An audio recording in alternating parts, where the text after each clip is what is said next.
Yesu ashimwe. Mwaramutse neza. Yesu abaho umugisha. Ndashima Imana rero inyemereye kubaha ngaha kugira ngo tuganire. No kuganira ntabwo ari ukwigisha nyakwigisha, no kuganira, no ku exchanging. Kubw'ubuntu bw'Imana maze mu rugo imyaka 24 n'ubuntu bw'Imana. Amen. Nashatse ntazi Imana, ndi umupagani mubisi, ariko Imana yo kabyara, yo kagira abana b'abahungu n'abakobwa, yo kagira mwebwe ingirira neza impagakiza. Muri urwo rugo rutashingaga namba, ibintu bitari mu Imana biba bitari mu Imana. Ariko Imana ni nziza.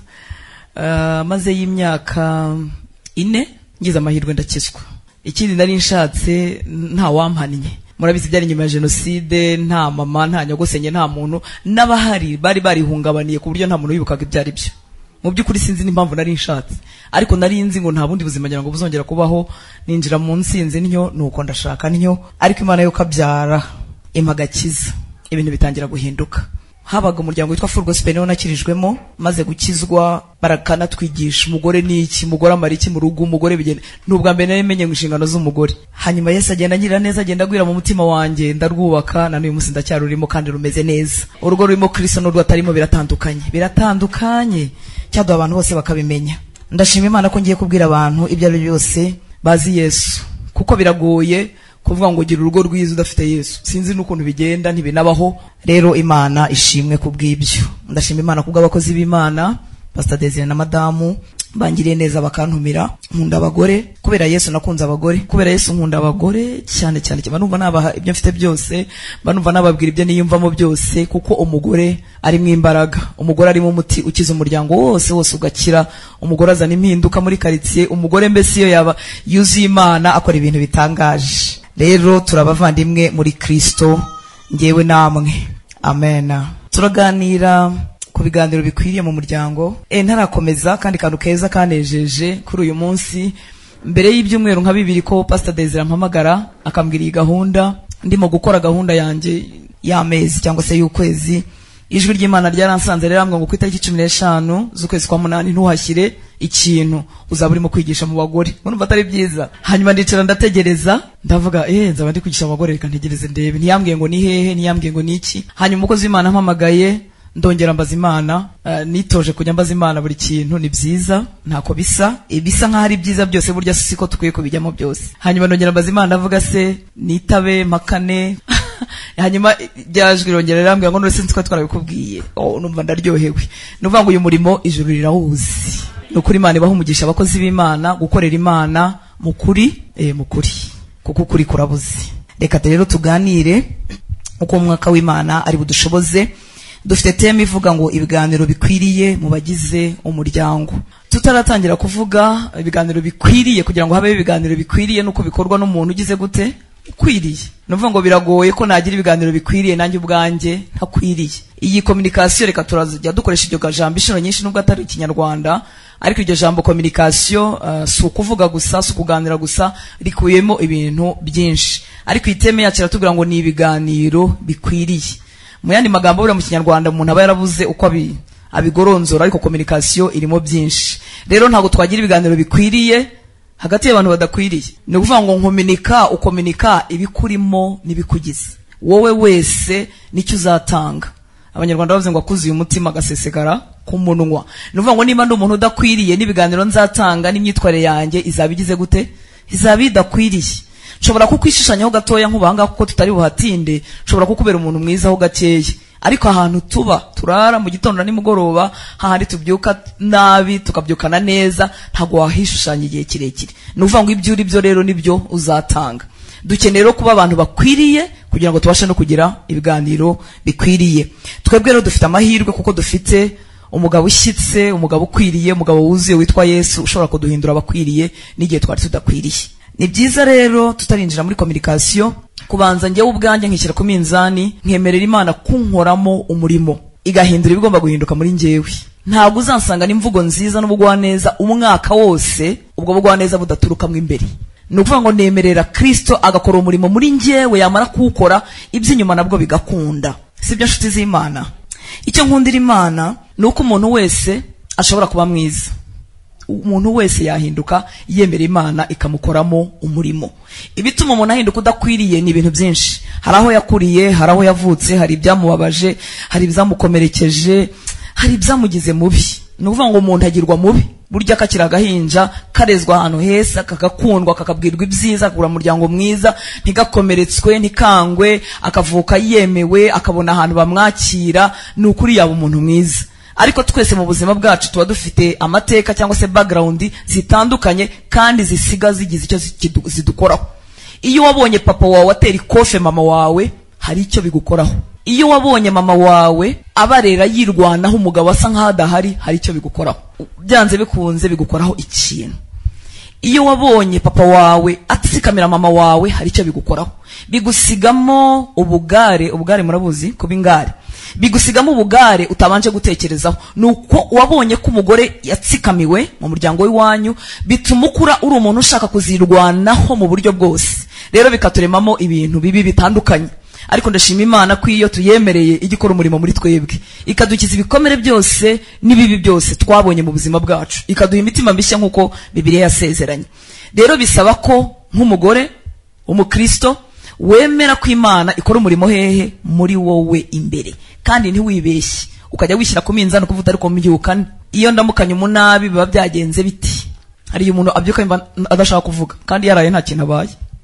Hari igihe ubyuka agashiha kazamutse, hari igihe ubyuka bya bintu byose bibi bigize umuntu. Iyo twemereye Imana rero idukoramo umurimo. Sibyo nshuti z'Imana. Zaburi ya 34:19 irambwira ngo Uwiteka aba hafi y'abafite imitima imenetse kandi akiza abafite imitima ishenjaguwe.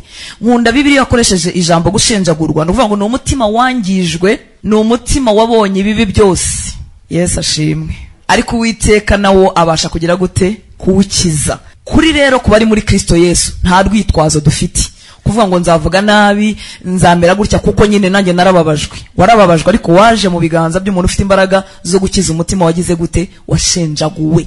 Umwemere rero agukize, kuko gukira kwawe ni inyungu kuri wowe. Nasanze abantu bose batakira urukundo. Ushobora kubwira umuntu ko umukunda, ukamwereka ibyo umwereka byose, ukamwita, ukamugira gute, ariko akanga akakubera umuntu utakira urukundo kuko yababajwe cyane. Uyu data rero ufite imbaraga zo gukiza umutima washenjaguritse, umwemerere akosore buri tuntu twose tukiri mu buzima bwawe. Twa tuntu tugutungura ukavuga ngo ese burya niki nakivuga, ese burya niki nagikora, ese nananirwa kunezererwa ibyiza by'abandi. Umuntu akaza ari excited, Imana ishimwe ko turi mu bagore, umugabo agataha excited yishimye ibintu byiza byamubayeho, yahagera ukamusukaho barafu, kamukonjesha, ukamuzimya, imishinga yose kamushiramo. Wabireba nyuma ukibaza icyakubayeho. Ntabwo ari wowe, nuko utemere ko Imana ikora no kuri utwo twose. Hari abantu batabasha kunezerwa kuko bababajwe cyane. Guseka, igitwenge, kwishima abayumva ari uguhemuka. Uzahura n'abana none dufite igihugu none gifite umwihariko wo gushenjagurika. Uzahura n'umuntu wapfushije abantu bose bakamushiraho. Iyo agerageje kwishima yumva ko zikosa, yumva ahemutse kuko yishimye kandi yarapfushije abantu. Iyo yose ni imirimo ya Satani, ariko Yesu yaraje kugira ngo ayimareho. Haleluya. Ni ukuvuga ngo communication iba ikwiriye kubera ko iri hagati y'abantu bameze gute? Bakwiriye.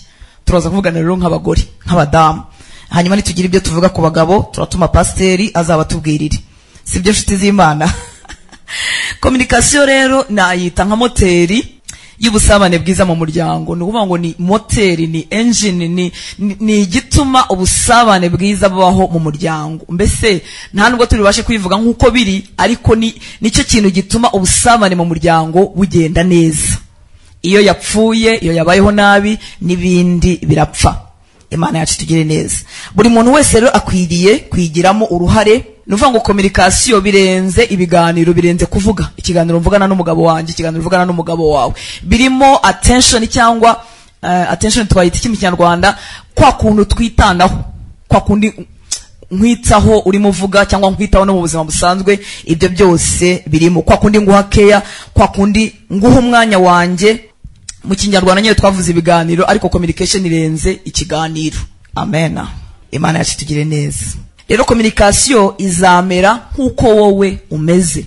Ibiganiro bizaba icyo bizaba cyo bizaba byiza cyangwa se bibe bibi bikurikije wowe ukomeze. Niyo mpamvu gahunda nk'izi ngizi ni nziza, ziduha amakuru zikadushyira no ku minzani tukabona aho tubyicira, tukagenda tukagerageza tukikosora. Ariko natinyuka nkavuga ngo umunsi umwe ntabwo uhagije kugira ngo ngende nkomirike neza, kuko gukomirika cyangwa se ibiganiro hagati yacu ni njyewe ubwanjye ni ibingize byose. Ni ukuvuga ngo niba hari imibabaro no gushenjagurika bitarakira mu mutima wawe, umunsi umwe ntabwo uhagije kugira ngo bikire. Ariko kwegerana n'Imana ukurikije ibyo wumvise bikakwereka ko bidashyitse, kudakwiriye, bizaguha gushaka Imana neza no kuyegera neza, igenda itunganya ibyo ngibyo. Amen.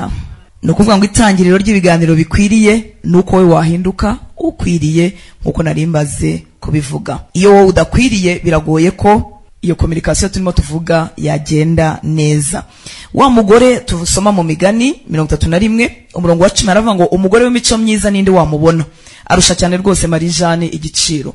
Nkunda mu Kinyarwanda uko babivuga, hari ahandi ndi Bibiliya ijambo ry'Imana ivuga ngo ni umugore w'intwari cyangwa se femme vertueuse mu Gifaransa, ariko mu Kinyarwanda baravuze ngo ni umugore w'imico myiza. Ni ukuvuga ngo uwo mugore w'imico myiza ni umugore Imana yakozemo umurimo, afite rero agaciro gakomeye. Ni ukuvuga ngo afite imico myiza, ntiyakurwaho n'ubukene, ntiyakurwaho nuko bakize cyane, ntiyahindurwa nuko umugabo yabaye mubi, ntiyahindurwa nuko belle famille yamwanze. Imana yamukozemo umurimo ukomeye, ahinduka umugore w'imico myiza. Bibiliya imwitegereje avuga ngo nta muntu wamubona, ararusha agaciro, ibintu byose bifite agaciro.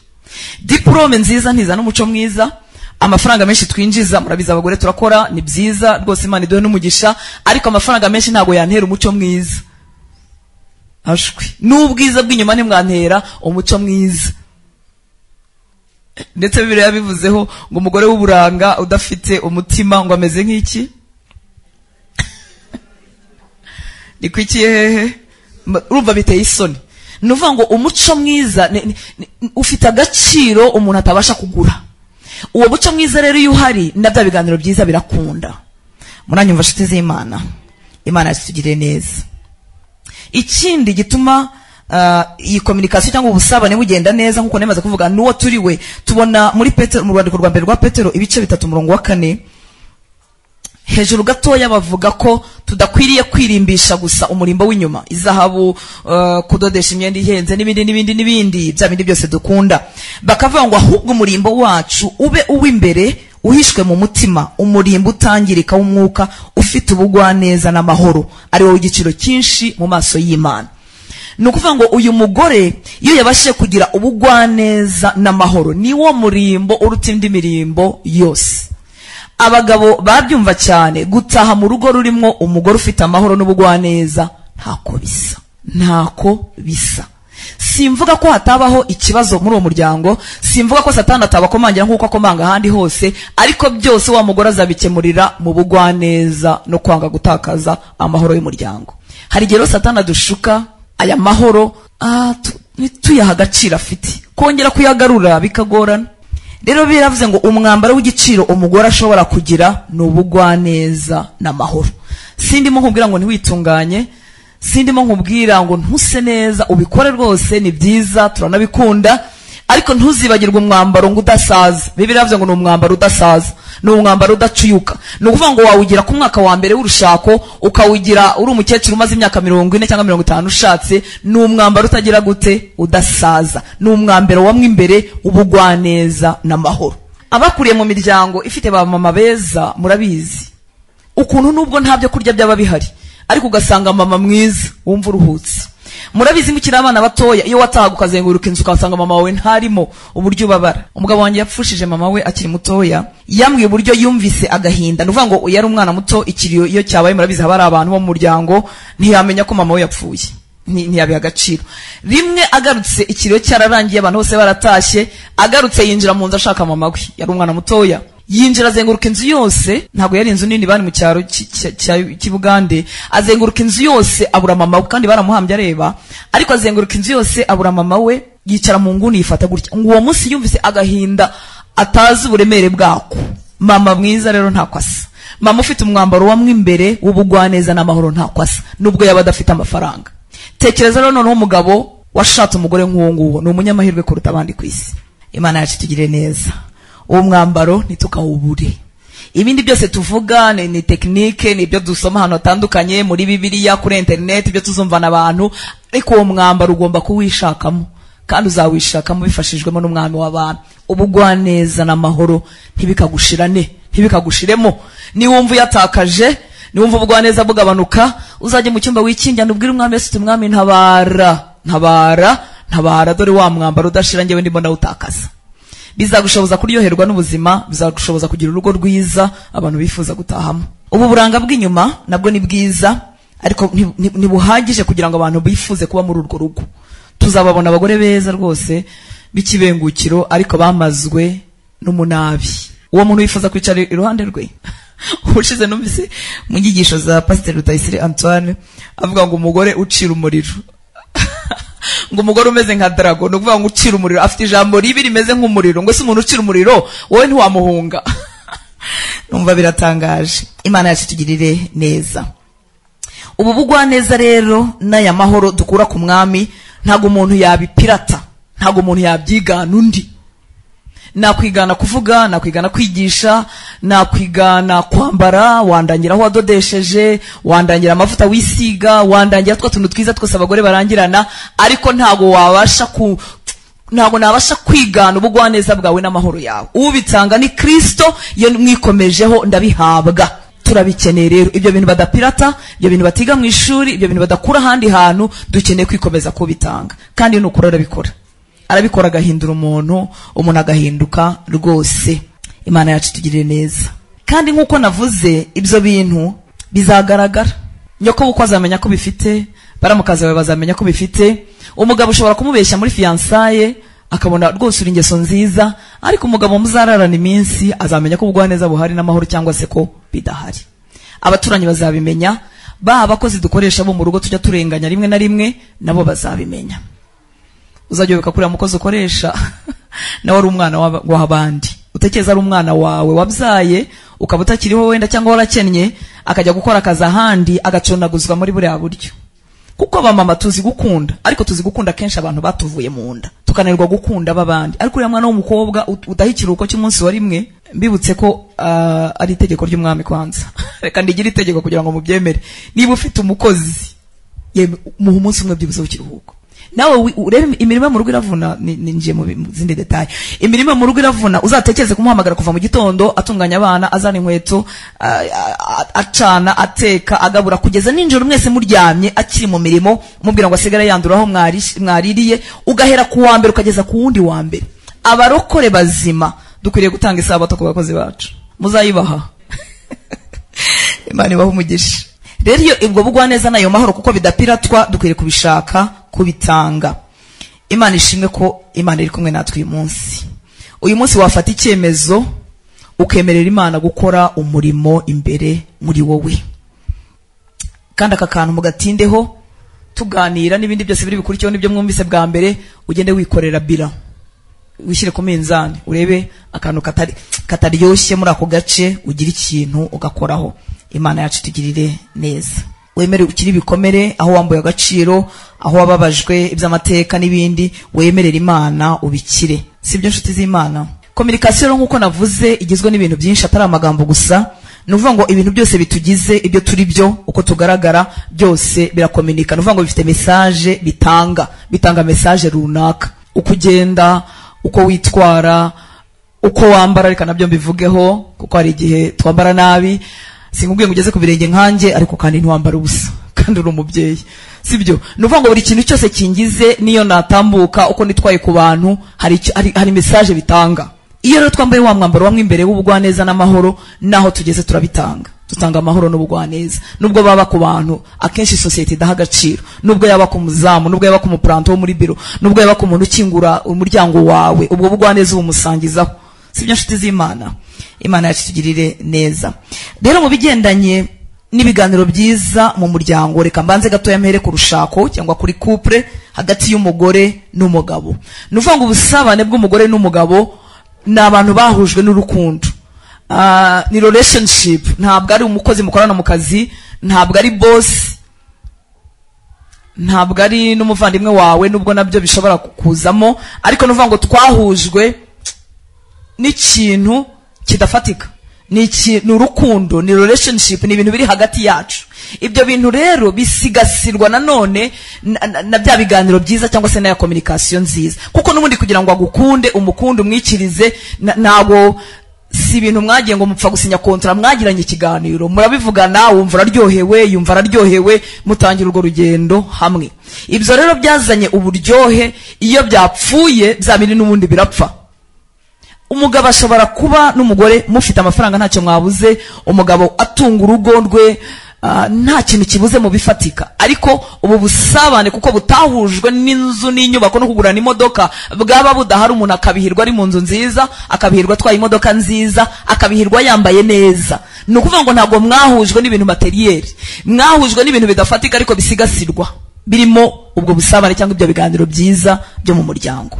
Iyo utabirinze muri ubwo buryo, mushumba turamutuma ku bagabo, akenshi nusanga mu nama cyangwa igihe ingo zahungabanye gatoya mu kiganiro cyangwa cya counseling, uzasanga umugabo amubwira ati ariko uyu mugore nta kintu abuze, uyu mugore namuhaye ibintu byose kandi ibintu byose sibyo waje kugira gute, sibyo waje gushaka. Waje gushaka gukundwa no gukundwakaza. Ariko nubwo dushaka gukundwa no gukundwakazwa, n'abagabo burya nabo barabikeneye. Ushobora guteka ibiryo ukabigabura utavuga, ukaganduka utavuga, ukabikora byose, yandikiza mu gitanda ugahindukira, ibintu byose ukabikora ntacyo wica, ariko bwa busabane bwabishye, nawe ntaryoherwe n'ibyo bikorwa byose. Ntimubizi ko umuntu ashobora kugaburira ibyo kurya akabigabura akanabitereka neza, ibugande bwo baranapfukama, ariko agapfukama umutima udahari. Ni ukuvuga ngo ikintu kizirikanye umugore n'umugabo ni ikintu kidafatika, ni ikintu utatereka ahantu, ni icyo kintu cy'ibiganiro. Ntazi uko ndi bubivuge, niyo mpamvu gikwiriye gusigasirwa, kuko iyo kitasigasiwe ibintu byose bihari nta kibuze, ni hahandi barabihirwa. Turivugira rero ku ruhande rwacu nk'abagore, kuko mwahujwe n'urukundo n'ubusabane bwiza mwagiranye, turivuga nk'abagore, ugomba kububungabunga n'umutima wawe wose n'imbaraga zawe zose, kuko kubabazwa n'uwukunda birababaza cyane cyane cyane. Iyo ubabajwe n'umugenzi wigendera ntago bitindaho. Iyo umuntu akubwiye ko ntacyo umaze ariko ari uwiriya, ntacyo bitindaho.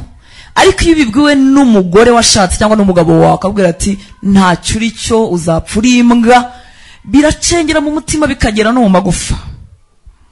Hari ijambo riba mu migani rivuga ngo umuntu ubabajwe n'uwo bava indimwe, bakoresha abava indimwe, turabigarura hagati y'umugabo n'umugabo. Umuntu ubabajwe n'uwo bava indimwe, kumugorora biraruhije, biruta guhindura umurwa ukomeye.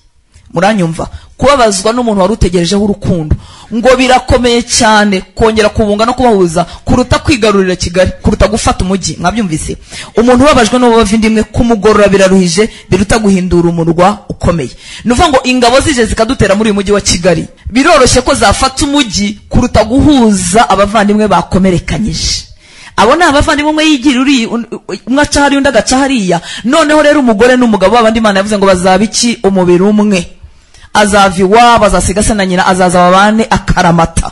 Nuvuga ngo kubabazwa n'umuntu ukunda birya umutima. Umugore akaba adashobora akisiga ntamenye ko yaberewe, akambara ntamenye ko yaberewe, kuko yababajwe n'umuntu yakundaga. Umugore ashobora kunanirwa gukora akazi, yari umuntu w'umukozi, ibintu bishobora kwangirika rwose bikanga, n'abana beza yabyaye akunda ntababone kuko yababajwe n'umugabo we. Ariko turimo turivugira nk'abagore. Ni ukuvuga ngo umugore rero, iyo ubabaje umugabo wawe, iyo umuteye ijambo ricengera ahantu mu mutima, iyo umubwiye ngo ntacyo uri cyo, nashatse imbwa, haribwo kandi mutekereza ko ayo magambo atabaho. Abarokore bavutse ubwa kabiri barayavuga. Yego, iyo Satani yabasuye. Tekereza kubwira umugabo ko ntacyo ari cyo. Bosi yabimubwira, kolege mu kazi yabimubwira, ariko biragatsindwa n'Uwiteka kubibwirwa nande? N'umugore. N'umuntu agira gute? N'umuntu akunda. Muranyumva nshuti z'Imana? Reka tuvuge gatoya kuri communication verbal, cyangwa ku kiganiro nyine cyo ku munwa. Akenshi nicyo abantu bazi ko ari cyo kiganiro, nubwo hariho n'ibindi. Nuvuga ngo ikiganiro hagati yawe n'umugabo wawe, si wa munsi mwasohotse mwagiye muri restaurant, murabizi hari igihe abagore tuba dufite nk'akabazo twabitse, ukambwira ati ndagushaka, ariko ndagushaka tubiganireho. Ni gute uguranye mama wawe inzu tutagira n'inzu muri uyu mujyi? Ibyo bintu ukabibika, ariko ukavuga uti nzabimubaza twagiye muri restaurant. Umugabo w'abandi akemera mukagenda, cyangwa se agahora bikwepa nawe yazi ko ari amakosa afite, kuko abazi ko atazagukira. Hari abagabo benshi bima abagore babo randevu kubera ko bazi ko abagore babo bari bubacemo kabiri, agahora bikwepa kwereka ko afite akazi kenshi kuko utakoresheje ubugwaneza. Ibiganiro rero ntabwo ari wa munsi umwe gusa wamubwiye ngo ndagushaka tuganire kuri iki n'iki, n'ubuzima bwa buri munsi. Murabyukana mu gitondo, muragendana, murabana, birya byose bigize communication. Sibyo nshuti z'Imana? Reka mvuge gatoya kuri amwe mu makosa tugira muri iki kiganiro kiri verbale cyangwa se cyo ku munwa, kugira ngo aho dusanga tuyakora tugerageze kugira gute kuyahindura. Ikosa rya mbere abagore benshi bakora ni ukuvuga bakikubwira, umugabo atararangiza interuro kabisa. Aratangiye arakubwiye, umuciyemo hagati, kuko nyine abagore hari ukuntu tumenya fin, wagira ngo turi Imana, niyo alpha na omega, imenya itangiriro n'iherezo, tugahita tumumenyera iherezo atararigeraho. Ni ukuvuga ngo aravuze uhise umwinjiramo hagati. Iryo ni ikosa abagore benshi bararikora. Maze gusoma icyo Bibiliya bivugaho, niyemeje kutazagira n'umunsi wa rimwe mbikora. Imigani 18:13 haravuga ngo usubiza bakimubwira bigaragaza ubupfu bwe n'ubushizi bw'isoni. Ari mubizi ko birimo? Usubiza bakimubwira bigaragaza ubupfu bwe n'ubushizi bw'isoni. Burya disi yo winjiriye mu ntero y'umugabo wawe itararangira bigaragaza iki? Ubupfu bwawe n'ubushizi bw'isoni bwawe. Ubwo rero wihangane kubwo buntu bw'Imana, ujye umureka arangiza interuro, ntacyo bitwaye, ntacyo bikuta, nta kibazo. Ubyitoze kuva uyu munsi. Nubwo waba wumva arimo avuga ibintu bibishye bitaza bimeze gute, kuko bibaho, uzihangane. Ntuba umupfapfa, ntuba umushizi w'isoni. Sibyo? Nyira ahangaha abagore benshi nanjye najya ngakora. Hari igihe umugabo arimo kuvuga kuri telefoni, wenda arimo kuvuga hazagura ikibanza cyangwa hazagura iki cyangwa ibiki n'ibiki, ugahita umuvugira mukajya mvuga ngo oya vuga kurya kurya. Ari kuri telefoni avugana n'umuntu urimo uramukosora iruhande rwe, oye yewe wibyemera ariko reka. Hari igihe koko ufite n'ingingo, ufite point nkuko tubivuga, ibyo uvuga biri raisonnable, ariko tegereza. Niba mutabivuganye mbere ko atangira icyo kiganiro, mureka avuga nk'umugabo anarangiza. Ari kuri telefoni aravugana n'umuntu, ibyo bigaragaza ubupfu bwawe n'ubushizi bw'isoni bwawe. Imana yatugirira neza. Irindi kosa rikomeye abagabo banga urunuka ni ukuvugira hejuru. Abagore benshi baratuza ahandi hanga, ariko niba ruko nyine rurasiduje n'abo bagabo ari urukundo, ubushaka ko akumva 100%. Ahandi mu kazi uratuje, twigendera nk'amwe, murabona ko twese turi abakristo beza, twimereye neza, nta umuntu yakunyerera ukanamubwira ati nta kibazo mama. Ariko ku mugabo wawe akora ikosa gatoya, ikosa mu rusengero bagukorera ukaryihanganira, ikosa ku kazi bagukorera ukaryihanganira, ikosa boss agukorera ukaryihanganira, ariko byagera ku mugabo wawe ugashirijwe hejuru, biriya bintu bikwambura imbaraga, bikwambura umuntu kukwizera, kuko umuntu wese uvugira hejuru ni umuntu udafite control y'ibyo avuga, ni umuntu nawe ubwo utiyizeye. Iyo wizeye uratuza ukavuga neza icyo ushaka kuvuga. Abagabo banga umugore wese ushyirijwe hejuru.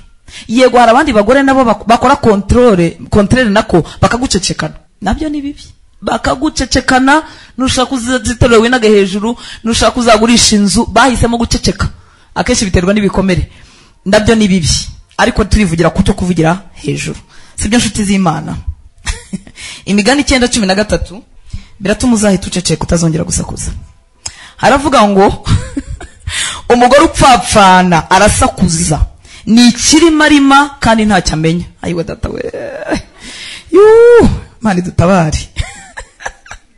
Umugore upfapfana, Imigani 9:13, umugore upfapfana arasakuza, ni ikirimarima, baramututse. Ariko ubwo niko ari nyine ngo kandi ntacyo amenya, kandi koko nta nicyo yamenya, kuko iyo washyize hejuru umugabo arakwihorera, araceceka. Imbaraga zacu bagore Imana yazibikiye mu guca bugufi n'ubugwaneza, kandi benshi turabizi ko iyo waciye bugufi, yego ufite umugabo nyine utatewe na Satani, hari igihe Satani nawe amusura, ariko undi waciye bugufi ukavuga ibintu mu bugwaneza, akenshi ingingo zacu ziratambuka. Ntizitambuka se? Abagabo bacu n'abatware, ariko hari ibintu byinshi bakora nyamara ariko twabivuze, ariko twarabivuze mu bugwaneza. Ngo umugore rero upfapfana arasakuza, ni ikirimarima kandi ntacyo amenya. Ni ukuvuga ngo kubera gusakuza cyane, hari umugabo ahitamo guceceka no kutazakubwira ibintu bimwe na bimwe, kuko umugore usakuza kugeraho umugabo aguhisha imishinga. Si umugabo urimo kusahura urugo, si si umugabo ufite izindi ngeso mbi ariko yanze yanduru yawe yo kuvuga ibintu bitarahama. Imana yacu tugire neza. Irindi kosa abagore kenshi bakora ni ukudatekereza mbere yo kuvuga. Ni ukuvuga ngo bimfatiraho nyirakaye nkabikubitaho nk'uko byakabaye. Niba hari ikintu kidasaza nshuti z'Imana ni ijambo. Ijambo ntirisaza. Niyo usabye imbabazi urazisaba akaziguha ariko ntago risibika mu mutwe w'iryo wamubwiye. Igihe wahagaze ukamubwira ariko urimbwa sizi n'ukuntu nakwemeye. Reka tureke iby'ububwa wenda ubwo abarokore ntibabivuga. Ariko hari aho ugera yakoze ibintu by'amanyako avuga uti sinzi n'ukuntu nakwemeye. Iryo jambo nkubwiza ukuri azakubabarira niba ari umugenzi ujya mu ijuru ariko ntirizasibangana mu matwi. Ntabwo akenshi dukontorora amarangamutima. Murabizi tugitwigira n'amarangamutima menshi. Iyo twakunze turinjira, iyo twarakaye turabibomora, nuko tumeze. Ariko kudatekereza mbere yo kuvuga ku barokore ni ikosa rikomeye. Kandi ryica ibintu kubigarura bikazatuvuna. Rimwe na rimwe ntibinagaruka. None se umugabo wabwiye ko ari imbwa ntacyo azigera amara, niya ibintu byose azakora ako kana azahora akibuka. Ntabwo azavuga ngo yabimbwiye yarakaye, ntabwo azavuga ngo yabimbwiye buri atabitekerejeho. Kandi akenshi murabizi ko igihe twivugira tutabitekerejeho tutanabimininga, niko cya kinyarwanda cyacu cy'ubungubu kivanze. Ni ukuvuga ngo namubwiye ko ntacyo amaze ariko mu by'ukuri sinacyo nashaka kuvuga. Ndabizi ko hari icyo amaze ariko kudatangira amagambo yacu tugahita tubikubita hariya. We rero ntabwo abifata mu mvugo yacu y'abagore kuko Imana yaturemye mu buryo butandukanye. We buri kintu cyose aragifata oseriye. Niyo wamubwiye ko ntacyo amaze nyine arimo arumva ko ari cyo uvuga, kandi mu by'ukuri n'ukuri ubyivugiye urakaye ntabwo ari cyo wavugaga. Imana rero tugirira ubuntu izajya idufasha gutekereza ku magambo yose tuvuga, kuko ijambo ntirigira gute, ntirisibika. Usaba imbabazi ariko ntaho rijya, rigumamo. Imana yacu tugirire neza. Irindi kosa bagore kenshi dukora no gushinja. Turabashinja we, kandi akenshi tugashinja dushingiye ku gukeka. Ugatangira ukavuga uti ndabizi neza ubwo wagize gutya byatewe n'ibi kuko ko tutatumye avuga anisobanura, uramushinje urabimwemeza. Kandi ari ugukeka. Ubundi umugore w'umurokore agira amahoro menshi, ntabwo yicara keka ubwo yatinze ubarahanaha ubwo bimeze gutya. Najya nkubwira ko nubwo wakeka ukabura amahoro ukananirwa iki, nta kintu bizamuhindura. Umuntu wenyine ufite imbaraga zo kumuhindura ninde? Umuremyi we. Niba ufite umutima we mu kiganza cye niwe wawuhindura nk'uko birivuga. Imitima y'abamiri mu kiganza cy'Imana.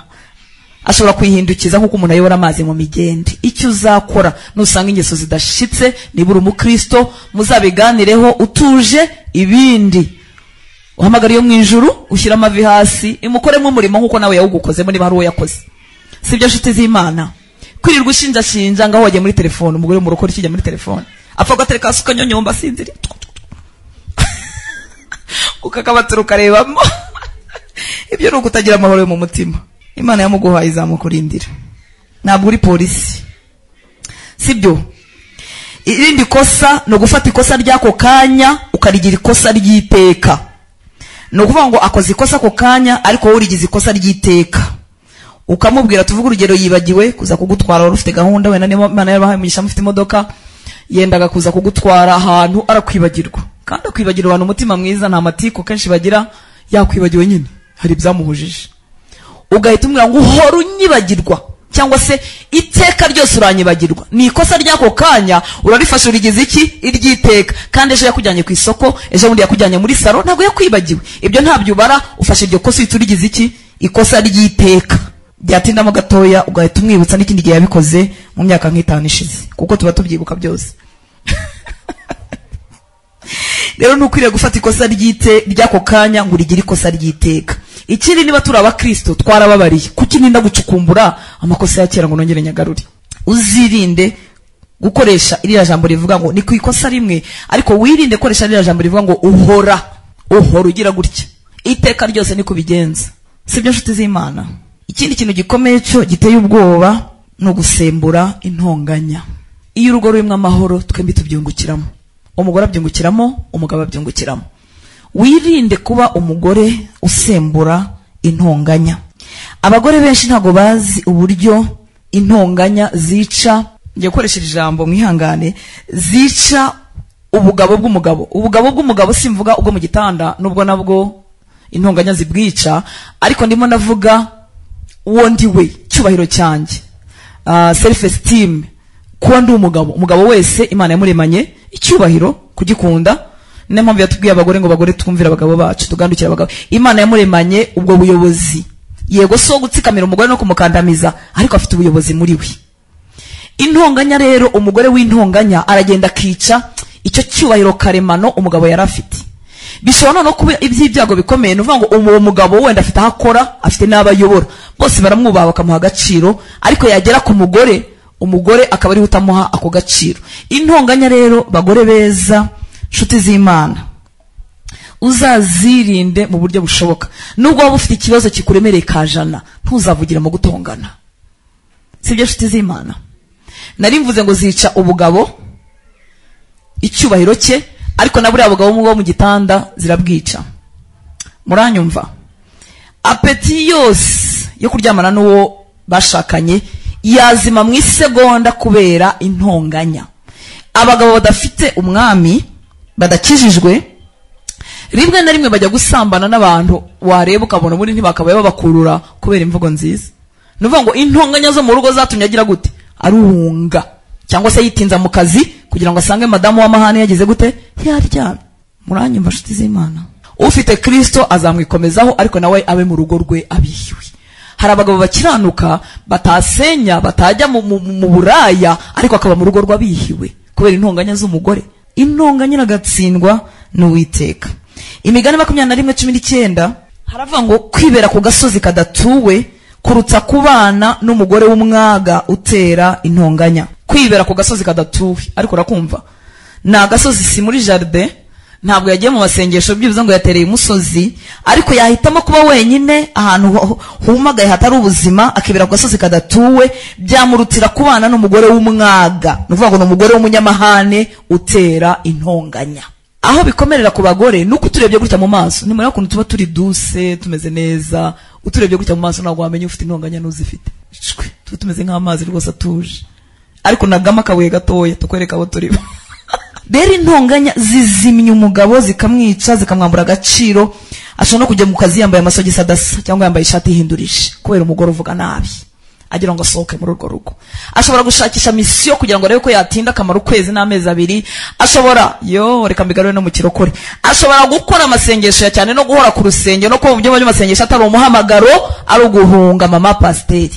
Muri ubwo buryo biteye ubwoba, Imana yo kabyari tugirira ubuntu, iduye kuba abagwaneza. Sibyo nshuti z'Imana?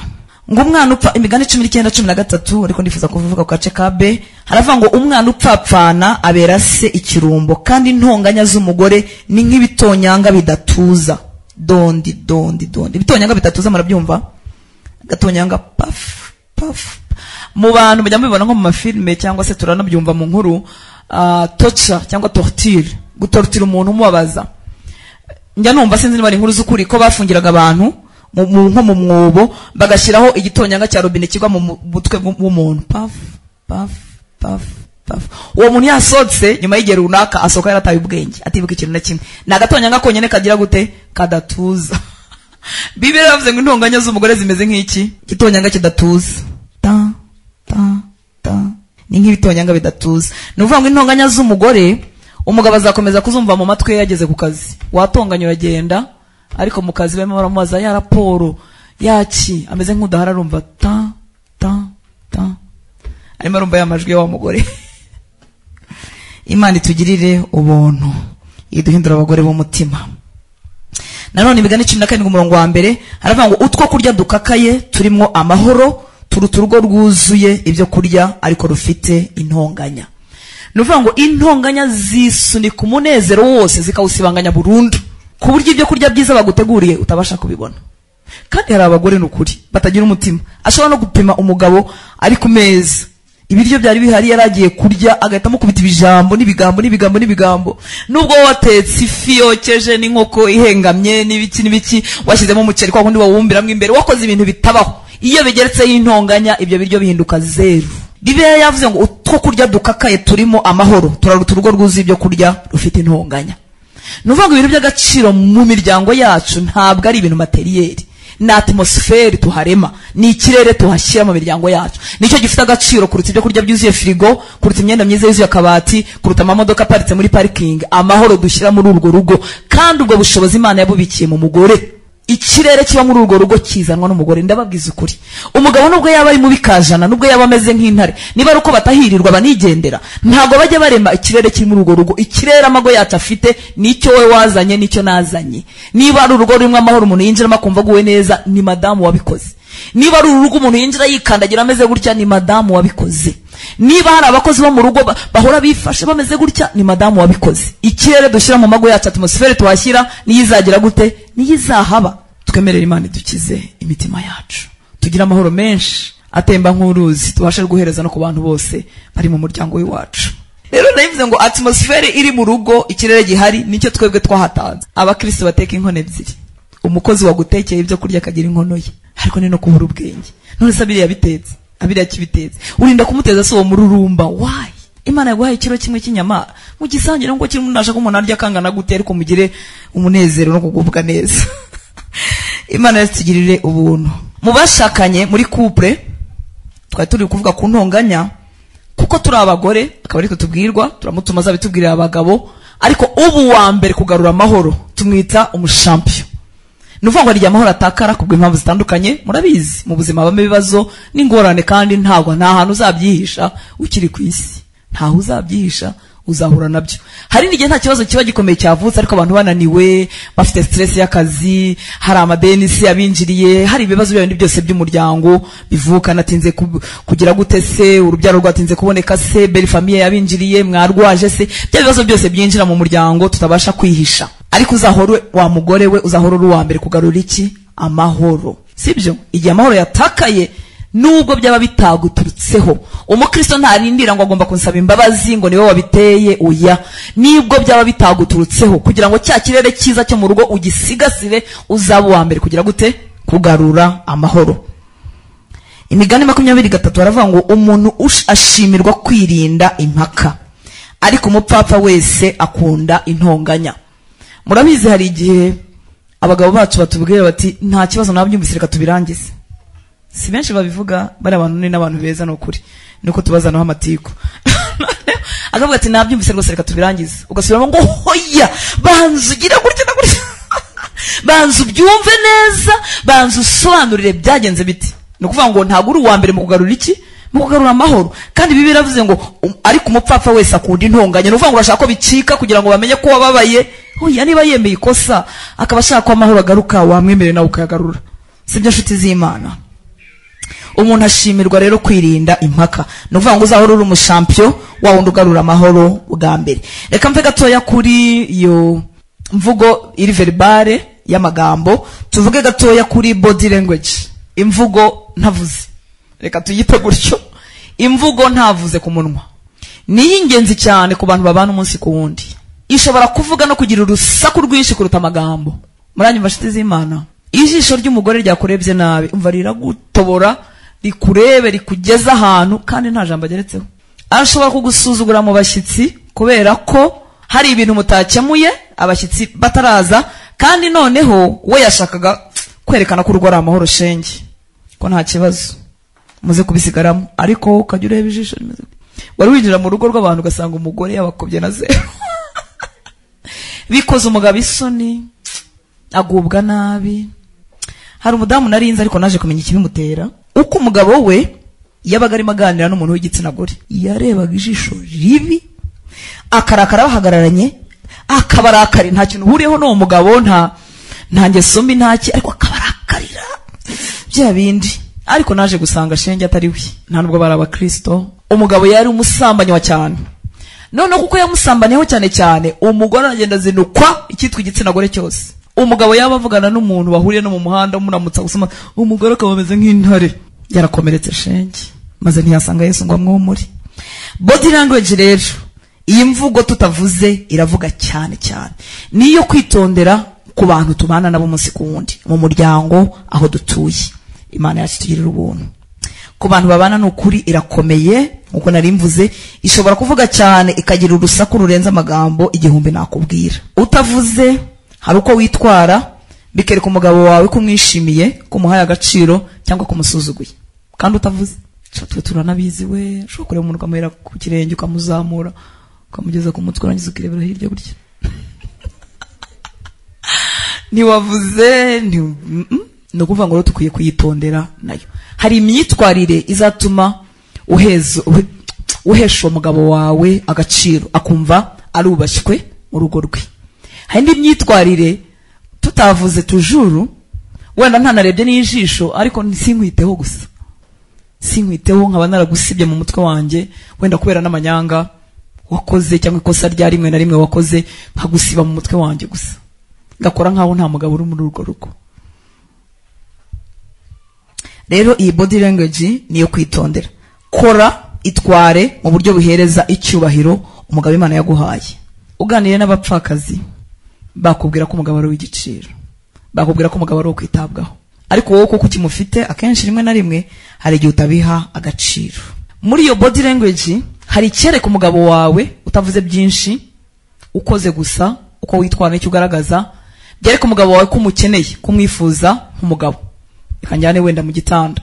Hari imyitwarire umugore akora ikereka uwo mugabo we ko adakenewe kandi nabwo utavuze. Kankinjizemo gatoya nubwo wenda nenzi ko ndi bukagarukeho nyuma. Ndambaye, ndyamye nambaye training n'umupira wo kurwanya malaria cyangwa ubutumwa bwiza twa tuba dufite niyanditse amagambo meza. Yesu arakiza, yazanywe no gushaka no gukiza icyazimiye, na training irimo n'umugozi wafunze. Ibyo bintu bibwiye iki umugabo wawe? Kudakeneye iki? Raporo sexuelle. Agakanzu keza k'ijoro waguze watunganyije wambaye kamubwiye iki? Ko umwifuza nk'umugabo wawe mu gitanda. Hari igihe abagore bibwira ko cyane cyane bijyanye n'umuco nyarwanda ko biryoheye umugabo guhora ari uhindukiza buri munsi. Yahindukije uyu munsi wambwiye ko urwaye umutwe, uyu munsi wambwiye ko imihango yenda kuza, ntiraza ariko irenda kuza. Wamubwiye ko ari gukivamo. Ninde wavuze ko abantu bataryamana bavuye mu mihango? Ninde wavuze ko bataryamana bagiye kuyijyamo? Ninde wavuze ibyo bintu byose? Rero iyo myitwarire iramwereka ko utamukeneye. Ntabwo umugabo nawe yahora aryoherwa no guhora ari we ubwira umugore wamaranye igihe, wenda ku mwaka wa mbere simbizi, ku mezi ya mbere simbizi, wenda wabitinya, ariko mu muntu mumaranye iminsi akeneye kumenya ko nawe burya umukunda kandi ujye umwifuza mu buryo bw'umubiri, not kumwifuza nk'umugabo utwara urugo. Umwifuza mu gitanda, kujya umukunda, kujya umukumbura.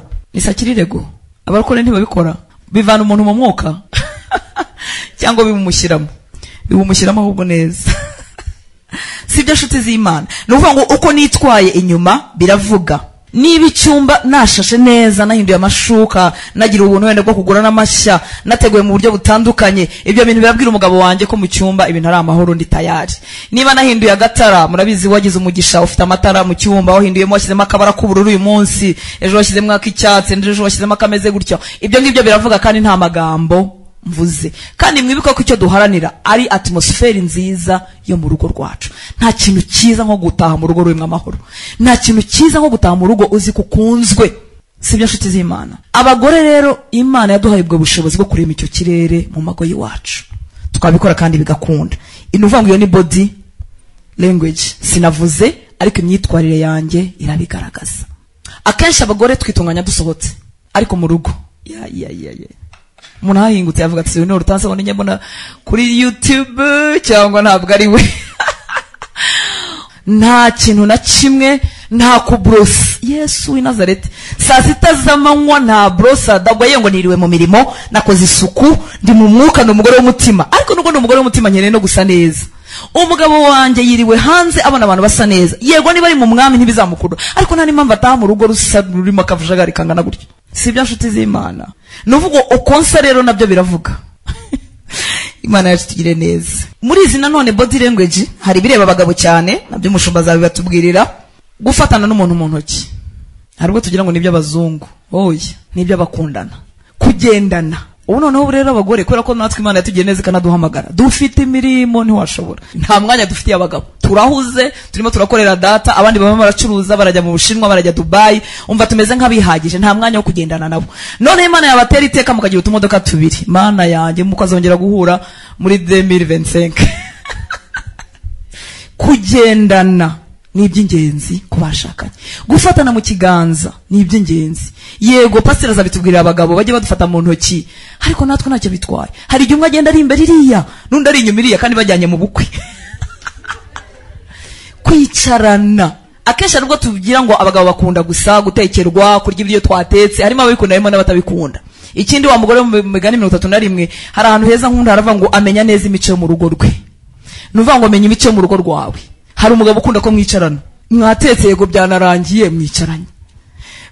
Wenda se ntiwanatetse, ufite n'abakozi, ufite n'abakwiziniye, babandi bambaye ingofero n'abambaye amashati n'abambaye biki, wananiwe no kwicarana. Uri nyiramirimo, uri mu mirimo itagirangira. Ni byiza kugira imirimo, ariko ni byiza no kugira n'umwanya wo kwicarana. Mugiye gusura famiye, mugiye gusura abantu mumenyeranye, umugore agiriya, umugabo yicaye aha, ubwo wongeye guhura nawe mutaha. Buri ibintu byo gutindana byose bizana ikintu cyiza, ariko ikintu cyose kidusepara mu buryo buri fizika burya ntabwo ari cyiza. Mukorane ingendo niba bishoboka, mujyanirane mu bukwe. Niba ari umuntu ukora umurimo w'Imana, ugendane nawe muri uwo murimo w'Imana. Igikorwa icyo ari cyo cyose ajyamo mukigendanemo. Nawe niba ufite imirimo umugushe neza kugira ngo mubigendanemo aho bishoboka. Ntabwo bishoboka iteka ryose, ariko aho bishoboka. Sibyo nshuti z'Imana. Hari ikintu kiryoha, yego bazabitubwira abagabo, kuba murimo kuvuga na murimo kugira gute umugabo akagufata ku rutugu. Sinzi abagore niba bajya bafata abagabo ku rutugu, nuba ntaho nabibona. Ariko ibyo byose byo gukoranaho gutyo, kuvuganaho gutyo. Nigeze kumva inyigisho z'umudamu witwa Joyce Meya, muramuzi. Aravuga ngo umugore ngo akenera ko umugabo wamukoraho niba n'inshuro 79 ku munsi. Ngo kumukoraho gusa, ko mukoraho gutya, avuga gutya bimutera umuneza, mbese tukagira bino bitwenge bidashira. Ubwo rero azaba tugiye ko tugenda kwa dukora inshuro zingahe? 79 ku munsi. Twabikura hehe? Ariko gukorwaho n'umuntu ukunda bitera akanyamuneza. Gusa imico nyine ya Kinyarwanda hari igihe bivanga, ariko bakwiriye kubyiga. Reka nenda kugera aho nsoza, mvuge gatoya ku bintu bimwe, ni byinshi, ariko mvuge gatoya ku bintu umugabo akenera. Kuko iyo tubimenye nabyo bituma bya biganiro byacu bigenda neza, bwa buryohe bwo mu rugo bugenda neza. Sibyo nshuti z'Imana. Umugabo, abagabo muri rusange bakenera sexual fulfillment, niba ariko navuga simbizi, nuvuga ngo bakenera icyo gikorwa cyo kuryamana n'abagore babo kuruta uko akenshi abagore babikenera. Amarangamutima y'umugore agana kuri icyo gikorwa akenshi abyutswa n'ijambo ryiza, abyutswa no gukorwaho, ntabwo yihuta nk'ay'abagabo. Ariko iyo atihuta burundu akanazima burundu, nagira ngo ngire ko buryo bufite ikibazo kuri no kubisengera. Hari igihe abagore b'Abakristo bagira ngo niko kuba mu mwuka. Oya, Imana nta kintu yigeze irema igisondetse kugira ngo umuntu harye Imana yamuremeye apeti akumva arashaka kurya. Sibyo? Kutagira na rimwe ubwo wifuza umugabo wawe, burya haba harimo akabazo. Hari ubwo tugira ngo ni mu mwuka, ariko nagira ngo mbere ko burya haba ari mwiki akabazo. Gashobora kuzanwa n'ibikomere, nuko wamushatse ntumubone, nuko yakuvanga vanze n'abandi n'ibindi bintu bitandukanye, ariko burya haba harimo akabazo. Ariko ku bagabo, ndimo ndavuga ibyo abagabo bakenera kugira ngo ubwo busabane bwacu nabo bube bwiza. No kuvuga ngo hari icyo gikorwa cyo mu gitanda. Iyo rero umwangira buri munsi, umuhakanira buri munsi, nanone biragenda bikagenda bikica rya shema rye. Hari abagore babarokore batari n'abapagani, ahora afite impamvu zo kwima umugabo we.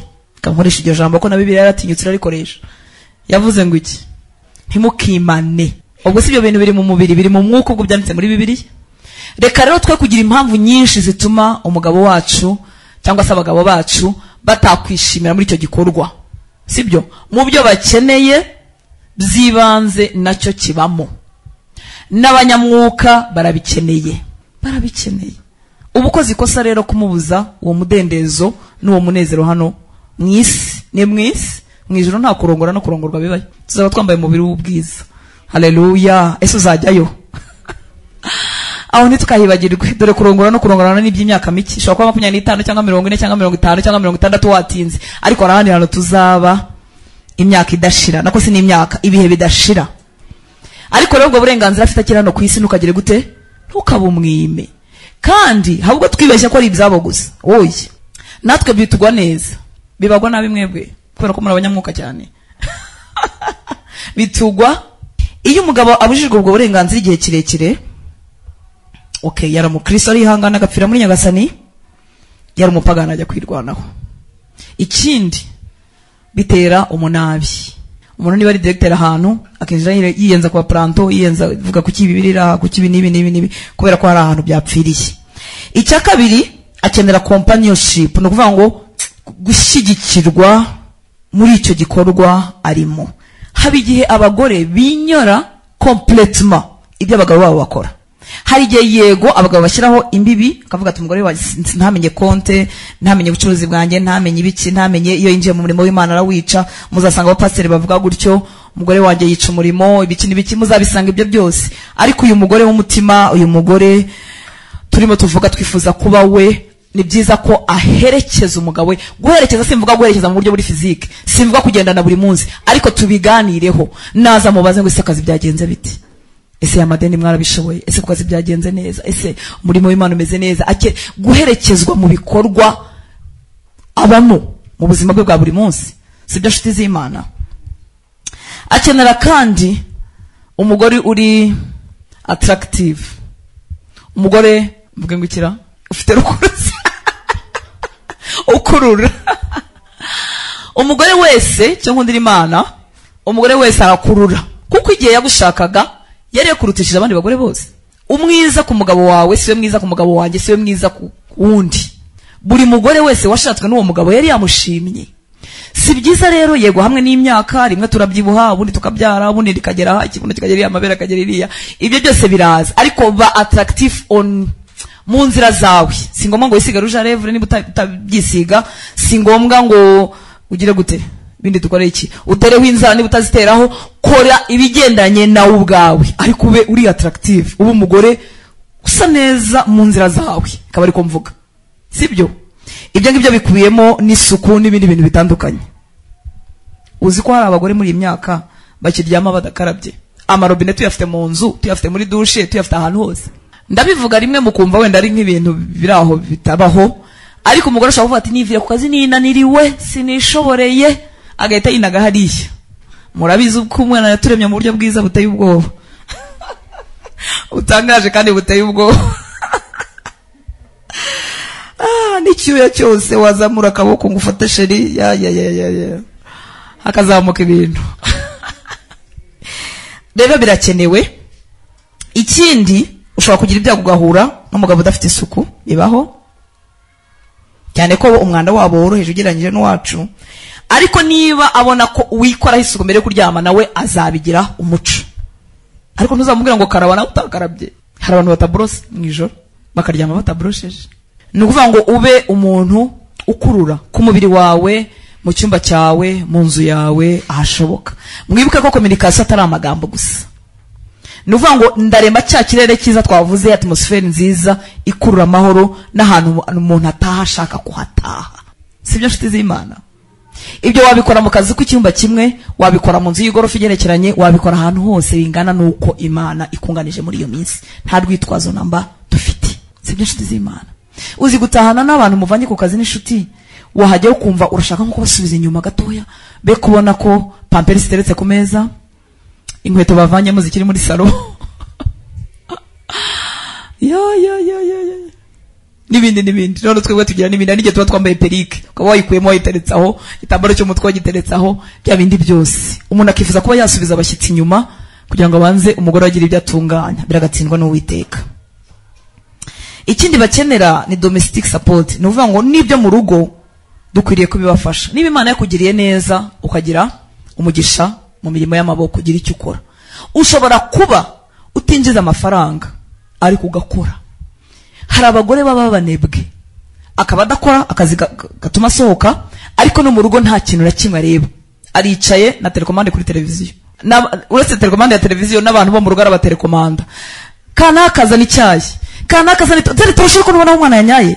Dire kurshi aho umugabo yamusize yicaye mu gitondo akagaruka amusanga nawe ubwo atikoreye isuku. Ntago biba mu bapagani, biba no mu barokore. Kubera ko no kudasohoka hari ukuntu bidufunga, ukumva ntukeneye no kugira ikintu na kimwe ukora. Igihe babyumvikanyeho ko umugore atakora ko cyangwa se ko atashaka akazi, gira umumaro no mu rugo rwawe, gira umumaro no mu biganiro, gira umumaro no mu nama, ugira uwo muntu, gira umumaro no mu buryo muri bucunge umutungo wanyu, ugira icyo bivuga, uzana support yawe. Support buryo ntago ari y'amafaranga. Ushobora kugira ibitekerezo byiza, inama nziza, ayo baguhaye mukayagera neza, ukaba umuntu w'umumaro. uzi ko umuntu ashobora kuba ahantu ntagire umumaro namba ku buryo niyo adahari ubona nta kintu cyahungabanye, biragatsindwa no witeka. Ukwiye kuba ahantu ukahagira umumaro, waba utanahari bikagaragara ko hari ikintu cyabuze. Imana yacu itugirire neza. Ikindi cyanyuma, umugabo akenera admiration na affirmation, gushimwa.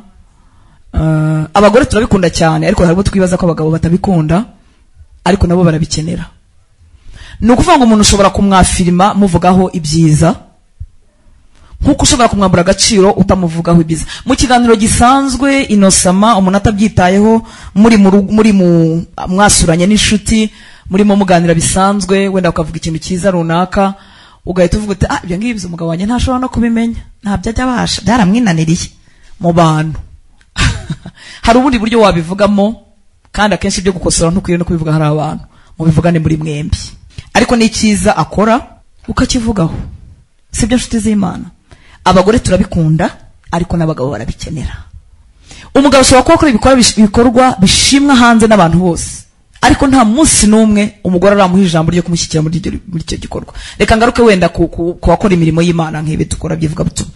Umugabo wawe akaba ari umushumba, akabwiriza neza, yaraye ategura ijambo, urabizi uburyo bivuna, yasenze, yagize gute, ariko igihe mugiye kuganira nyuma y'ijambo ugahera ku byo yakoze nabi nibyo yishe. Ariko nka biriya bintu mubivuga nta soni, biranuke, nta kuko nta bintu bizima wabonye wavuga. Hera ku byiza, byibuza niba ufite n'icyo ukosora uze gukosora hanyuma, sibyo? Umwibutse ko ari umugabo mwiza, harakoze ko yatunze urugo, hega yararutunze, yatanze amafaranga, yarabyutse akoresha imbaraga ze, kumushimira ibyo ngibyo bitwaye iki? Uri umugabo mwiza, utwitaho, udutekerezaho, uravunika kubera twebwe. Ayo magambo yose na magambo agendera agatera inkunga umuntu, bigatuma arushaho kubikora neza ibyo ashinzwe gukora. Reka nkubwize ukuri, nubwo haba harimo ibyo yica, iyo umwibukije ko ari umugabo mwiza, aharanira kuba mwiza. Mwari mubizi? Nubwo atari mwiza hari utwo yica, iyo bimwibutsa ko ari umugabo mwiza, aharanira ko aba mwiza koko. Ikindi indimi zacu zirarema, noneho twebwe dufite umwihariko, turaba Kristo. Wivuma, tanga umugisha iteka, nunakosora ukosore mu rukundo. Sibyo nshuti z'Imana? Reka ko nkagarukiraho mvuge gatoya, ubundi turavuga ibiganiro bikwiriye mu muryango. Umuryango ntugizwe n'umugore n'umugabo gusa, harimo n'abana, harimo n'indi famiye wenda ishobora kuhaba, ariko reka mvuge ku bana gusa, nubwo ari ibintu dusanzwe tuzi n'ubundi. Ariko niba ufite umwana, ikindi nkwibutse ko umwana yumva kuva akiri no mu nda. Umwana wanzwe atangira gukomereka akiri mu nda ya nyina. Umwana wasuswaho amarira, tuvuga umugabo yakubabaje, ibibazo bindi byakujeho, uko umusukaho amarira umurirana umutwite, umwana atangira gukomereka akiri mu nda. Ni ibintu biri prouvé mu buryo buri scientifique, ntabwo ari amakuru y'abarokore gusa. Nuvuga ngo umwana atangira kubabazwa akiri mu nda. Kurya tumubyara, ukamubyara ari agahungu, washakaga agakobwa, ugahita uvuga iti nari nzi ko azaba n'umukobwa, cyane cyane noneho tubwo ko twigira no kwizera, muri ecography barakubwira bati ni umuhungu, ukavuga uti njyewe ni umukobwa, nabivuganye n'Imana. Mu izina rya Yesu azahinduka, akanga guhinduka, akavuka ari umukobwa, ukamugura imyenda y'abahungu, ukamugira ute, ukatangira kumuremamo ibintu bitari byo. Ni ukuvuga ngo umwana ku kigero cya buri mwaka kuva yabaho arumva, araganirizwa. Rero iga kumuganiriza bitewe n'icyiciro cy'ubuzima arimo. Mubwira amagambo meza, twatuntu mubwira, wivuga ngo dore ibyo birenge byawe, dore ayo maguru yawe, dore ibiki n'ibiki. Kera nambaraga mini, nyine umukobwa. Ariko nubwo nambaraga mini, nari nzi ko ufite amaguru mabi. Kubera iki? Ntabwo ari mabi yabaye meza, nuko nyine utayabona. Mama naragendaga, mama wanjye undi yari umuntu mwiza. Yabivugaga nyine atabitekereje. None nawe ngenda kuvuga ati wajye ureka gukomeza ayo maguru yawe. Kuki ugenda wikomeje? Ntabwo nabaga nikomeje. Niko nyine yari ameze. Ibintu rero tubwira abana, deje abana ku ishuri baba bafite ibintu byababwiye. Iyo afite umutwe muri bamwita rutwe. Iyo afite amaso ameze nako abana ntibabura ikintu batukanaho icyo ari cyo cyose. Dore ufite amenyo ameze nk'ibisuka, dore ufite amatwi ameze nk'iki nka parabolike, dore ufite ntibabura ibintu babwirana. Iyo rero agarutse nora akabibwirwa n'umuntu yarategerejeho ko yamubwira amagambo amwemera, amushyigikira, akabibwirwa na mama, akabibwirwa na papa, birica rwose. Dore ibyo birenge bimeze nk'iki. Ariko reba, hari abantu benshi basanga baseka bifashe ku munwa. kubera ko bamwe batuseka nabi, ufite amenyo mabi, noneho byaramwinjiye buri gihe ajya guseka agafata ku munwa. Rero abana kuko bafite ibibacogoza hanze, reka buri gihe tubabwire imvugo nzima. Niba bari no kumukosora, banza umushyigikire, umutere inkunga, umushime, hanyuma umukosore mu rukundo. Sibyo nshuti z'Imana? Ikindi umwana muto burya nawe akenera attention, muvugishe murebana. Ubu telefoni zo gatsindwa zaciye ibintu. Tuba tumuvugisha tugira gutya. Ati mama kwishuri badutumye iki? Yego. Ngira umukobwa wa Bucura yatangiye kumubwira ati mama ndeba. Arabizi nyine ko ushobora kumwikiriza ariko udahari. Tereka telefoni hasi, uwo mwana uri murera icyo azaba cyo ejo ubifitemo uruhare runini.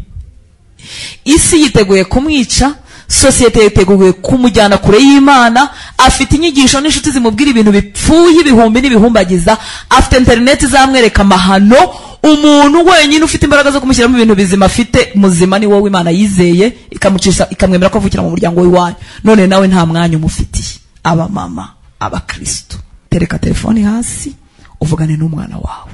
Hari imiryango imwe igira ibintu byiza, bavuga ngo nyuma ya 3 cyangwa 2 bitewe n'icyo bihaye, nta telefone, nta chat, zirajya ku ruhande, tuvive nka famiye. Ubu famiye ntizikibaho, tukomunika n'abari kure kuruta uko dukomunika nabo twegeranye. Noneho rero ibi by'imihamagaro twagiyemo bantu b'Imana, Imana ireba mu mutima, ikareba urukundo wabikoranye n'ishyaka wabikoranye, ariko wikwibagirwa abawe. Dufite udusaha dukiya tugeze mu rugo mu mugoroba, noneho nzanye n'iby'akazi na computer, papa bo bajya batana ba mama barabikora, agatana computer no vanga akazi yakavanye muri office agakomereje mu rugo kugeza 6 z'ijoro. Mwitegereje ubuzima tubayemo muri Kigali, imigoroba hafi ya yose bifite ibintu. Iyo ubwiye umuntu ngo kwa kabiri sinzaboneka, ubwo mvuze ibyanjye, ahita kubaza ngo uzaba uri hehe, nkamubwira ngo nzaba ndi mu rugo.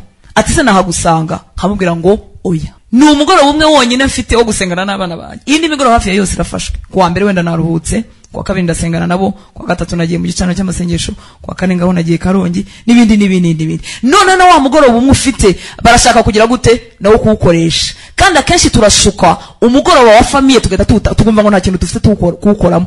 Uragifite kwicara n'abana bawe, kwicara n'umugabo wawe, kwicara mu rugo ariko bakanamenya ko uhari. Iyo tutagiye muri anniversaire, tuba twagiye mu bukwe, tuba twagiye gushyingura, none turabarokorewe, tuba dufite amasengesho y'iminsi 7 cyangwa y'iminsi 40, ngomba guterana kuva kuwa mbere kugeza ku cyumweru. Suki nta kivugana.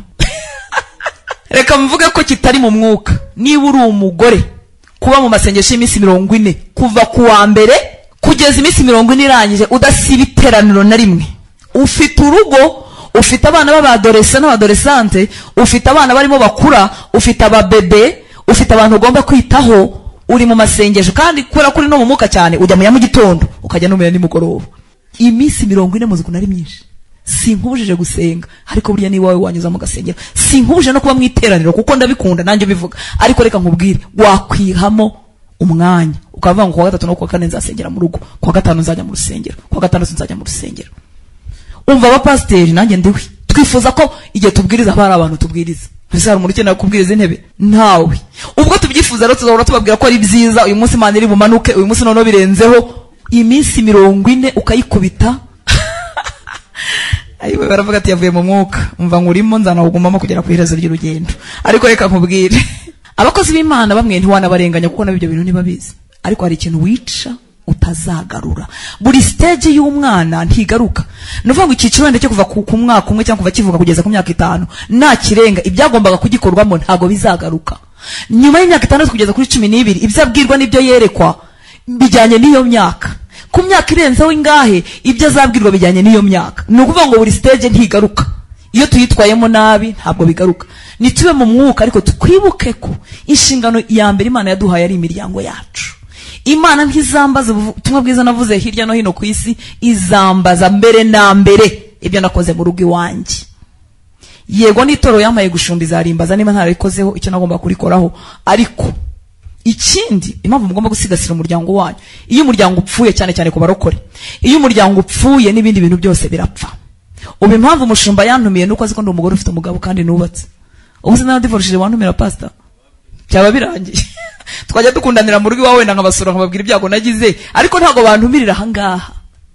Numva ngo urugo rwanjye ngomba kurusigasira kuruta iyi mihamagaro n'iyi nubwo isi yose yambwira ngo irankunda. No, igifite akamaro ni icyo ngicyo.